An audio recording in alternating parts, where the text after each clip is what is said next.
매주 수요일 아침 아파트 현관문을 열면 누군가 조용히 두고 간 흰 봉투가 있다.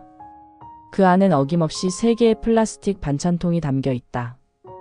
뚜껑 위엔 볼펜으로 쓴 메모가 흐릿하게 번져 있다. 오이지 무침, 된장국, 계란말이. 반찬은 정갈했다. 소박하지만 정성이 느껴지는 반찬들. 그러나 그녀는 봉투를 들고 가만히 한숨을 쉬었다. 벌써 몇 주째인지 냉장고엔 유사한 반찬통이 차곡차곡 쌓여가고 있었다. 먹다 남긴 것도 아예 손도 못 댄 것도 섞여 있었다. 직장을 다니느라 하루 3끼 중 제대로 챙겨 먹는 건 겨우 저녁 한 끼. 그 한 끼조차도 가끔은 배달 음식으로 때우기 일수다. 그녀의 속마음은 냉장고 속 찬 음식들처럼 점점 차갑고 딱딱해지고 있었다. 시어머니는 같은 동네에 산다. 도보로 10분. 처음 신혼집을 구할 때 남편이 말했었다. 엄마가 혼자 사시잖아. 너무 멀면 걱정돼. 가까우면 든든하지 않겠어? 그땐 그 말이 맞다고 생각했다. 자주 오시진 않겠지. 필요할 때만 도와주시겠지. 그렇게 믿었다. 하지만 예상과는 달랐다. 결혼 6개월이 지나던 무렵부터 시어머니는 아무 연락 없이 반찬을 들고 오기 시작했다. 그 주기는 점점 짧아졌고 어느새 주 1회는 기본, 어떤 주엔 2번도 오셨다. 그녀는 반찬을 받는 일이 점점 버겁기 시작했다. 감사한 마음보다 또 오셨구나 하는 부담감이 앞섰다. 냉장고 문을 열 때마다 이걸 언제 다 먹지? 하는 스트레스가 밀려왔다. 하지만 그녀는 아무 말도 하지 않았다. 어떻게 말해 그만 오시라고? 내가 너무 예민한 걸까? 마음속 질문만 반복될 뿐이었다. 그녀는 직장인이다. 아침 8시에 나가 저녁 7시 반이 되어야 집에 들어온다.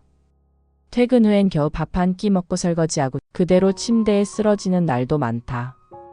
냉장고 안엔 먹다 남긴 반찬, 개봉도 못한 반찬, 며칠 지나 변색된 반찬이 나란히 놓여 있었다. 그녀는 그걸 꺼내다 몇 초간 망설였다. 그리고 조심스럽게 쓰레기 봉투 안에 넣었다. 하지만 죄책감은 쉬이 사라지지 않았다. 며느리는 생각했다. 감사해야 하는 걸까? 아니면 이젠 말해야 할까? 남편에게 털어놓으려 했던 적도 있었다. 하지만 그의 반응은 늘 같았다. 엄마 정성이잖아. 그냥 조금씩이라도 먹자. 그녀는 속으로만 중얼거렸다. 그 정성 왜 나한테만 강요하는데? 어느 날은 일요일 아침 현관문을 열자 또 반찬 봉지가 있었다. 그녀는 반사적으로 다시 문을 닫았다. 그렇게 그날 하루 종일 현관 앞 봉지는 그대로였다. 남편이 퇴근해 들어오며 말했다. 이거 엄마가 또 주고 가셨네. 응. 짧은 대답 뒤 그녀는 방으로 들어가 버렸다. 남편은 아무렇지 않게 반찬을 싱크대 위에 올려두고 소파에 앉아 리모컨을 들었다. 그녀는 거실로 나오지 않았다.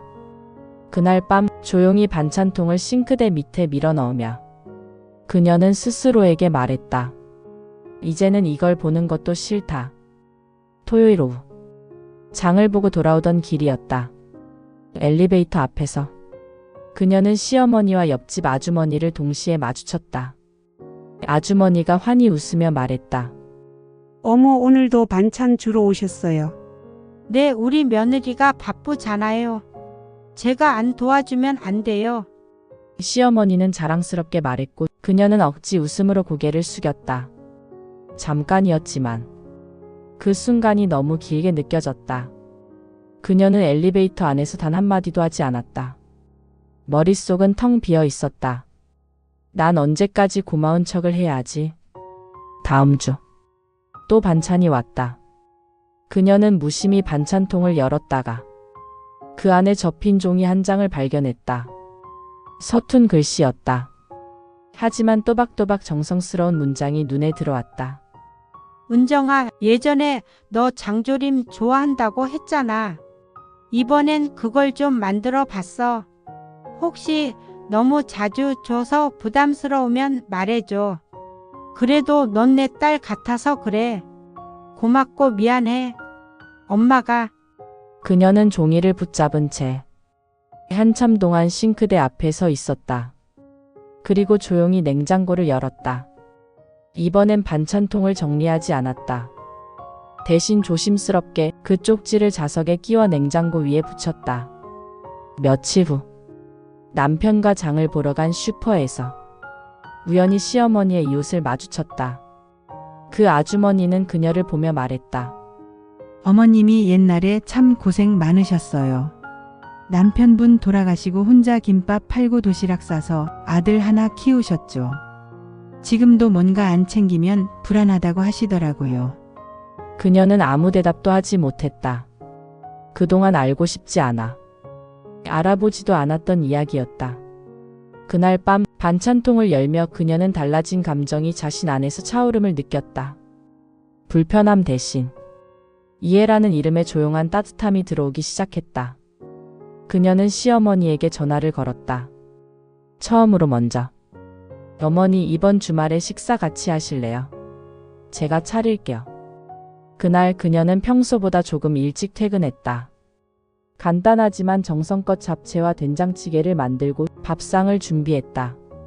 시어머니는 어색한 듯 앉아 조심스럽게 젓가락을 들었다. 식사가 끝날 즈음 시어머니가 작게 말했다. 이렇게까지 안 해줘도 되는데. 저도 뭔가 드리고 싶었어요. 두 사람 사이에 긴 침묵이 흘렀지만 그건 불편함이 아닌 비로소 서로를 이해하는 조용한 시간이었다.